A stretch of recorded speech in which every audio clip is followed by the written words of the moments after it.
पैदा की रब ने जो कायनात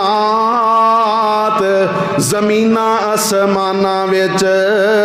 जो मखलूकात सारिया मखलूका नालों तेरी उच्ची शान तेरे उत्ते अल्लाह दे ने बड़े एहसान तेरे उत्ते अल्लाह दे ने बड़े एहसान जिन ते फरिश्ते परिंदे बनाए ने हैवान सप बिच्छू दरिंदे भी बनाए ने पर तैनू ते रब ने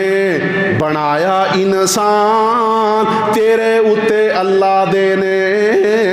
बड़े एहसान। यहूदी ईसाई हिंदू सिख बेशुमार ने बुद्ध मजहब कम्युनिस्ट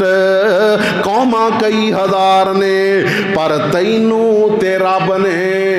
बनाया मुसलमान तेरे उत्ते अल्लाह दे ने बड़े एहसान। साडे उत्ते अल्लाह दे एहसान बेहद आ एक एहसान जेड़ा